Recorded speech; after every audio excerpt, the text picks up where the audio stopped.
Hello, my friends. Rachel Archelaus and Intimate Alien here. We have such an amazing collection of questions from Liz that we're going to answer today, and I'm going to be a part of this one because I feel like having the human side of it will definitely help in the answer. So let me read these questions and then we'll get into it. How do you physically find and know the other forms of yourself that share the same oversoul? What does that feel like? Is there recognition, a knowing, or does it vary due to current vibration of each being? Is the energy more intense, or physical proximity is a non-element of that? I imagine joy and a sense of unity. Oh, I could spend hours on this because I've had a few encounters with a person, an incarnation here, who has shared my oversoul in a sense. It's indescribable, really. Unless you are feeling it or have felt it, it might be hard to imagine what it actually does feel like to come into contact with someone who's basically you. There's this idea of the twin flame, and it's kind of in that same camp. And we have names for this because it is so remarkable. So I'm only imagining that since your questions are so right on to the experience that you've experienced this or are currently, if you have experienced it, then I would imagine you are currently because, like you said, it's intense. It doesn't matter if you're in the same room. It's almost like once you make that connection and you know that that feeling is possible, it just stays with you the rest of your life. And whenever that topic is brought up or that person is brought up, it just brings everything back again. And I will say that, yes, it does matter where your current vibration is and what kind of limiting beliefs you have around love, because so often when we meet someone and we have such an intense connection, our only thought is, oh, I'm meant to be together with this person romantically, physically. And in most of the cases that I'm aware of anyway, that's not usually the case.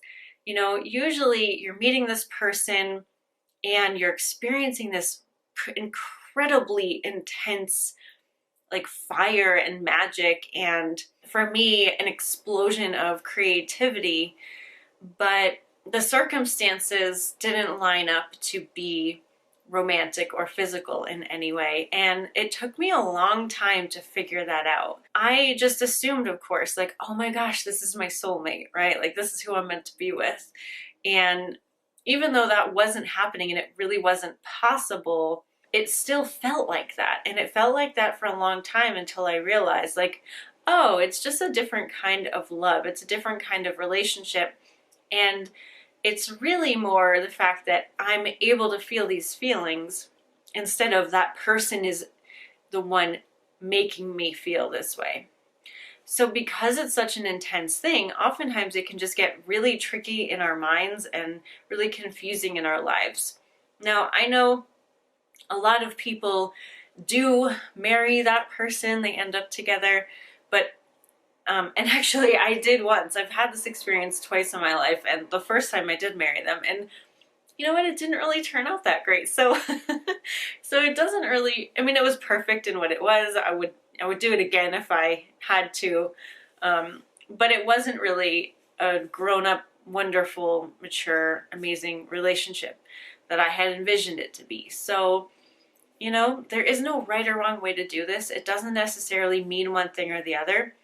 But to get back to your questions, it's the most intense thing I've ever felt and still feel. I still use this feeling as my happy place, my best feeling. It's, and that person is my favorite creative collaborator. And as much as I've tried to explain to him what this is all about, I don't know how much of it lands. They obviously respect me and like creating stuff with me, but I don't know what they feel because they're also in a position where it's harder for them to talk freely and openly about this kind of stuff. I've been a little all over the place, so I'm gonna get into Medallion and have her talk about it. Hello. We are laughing because Rachel is very distracted with this feeling. She has been in it a lot lately because when she is working on her creative things, that is how she feels. It feels larger than life and exciting, and she just drinks every drop of it in, and so she is feeling wonderful right now because of your questions and because of how she lives in this feeling as often as she can. So let's see. We will be more organized than her. How do you physically find and know the other forms of yourself that share the same oversoul? They will be drawn to you. So if you have enough resonance on this plane that you are in now, you will find each other. You will be reunited as often as need be, as often as vibrationally dictates. So that is not your concern, really. They will find you, you will find them, you will be brought together. And oftentimes you will be brought together over and over and over again if there is still enough resonance. And you will absolutely know who this person is, especially since you have the vocabulary for it already and you are have the awareness. So yes, it will be unquestionable to you. As far as what it feels like, Rachel has done a very strange job in describing it, but she often describes it as it feeling like home. It feels like home to her. It feels like, oh my goodness, yes, that is what my true essence feels like. It is a very safe feeling, a very exciting feeling, a very intense feeling, and it is all consuming when you are first introduced to it, and usually after that as well.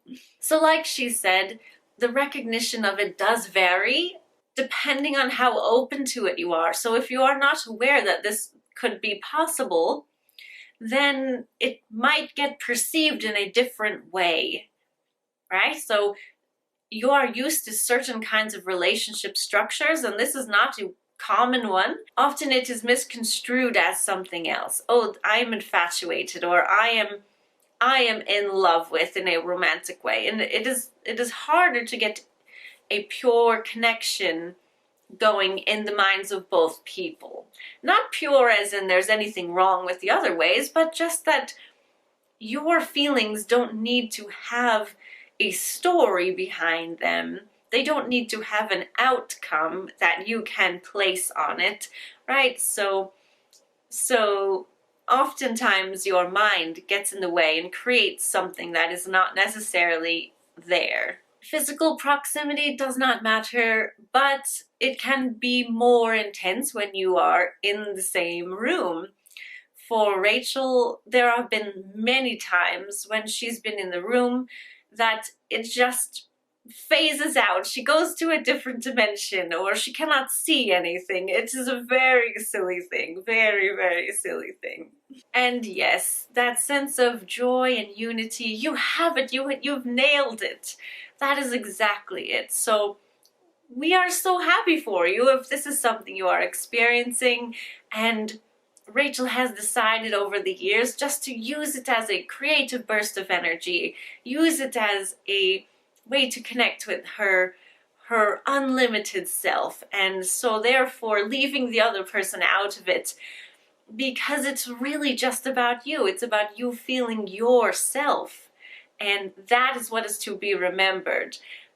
There are so many ways for you to feel that on your planet, but this absolutely is one of the easiest ways to get there.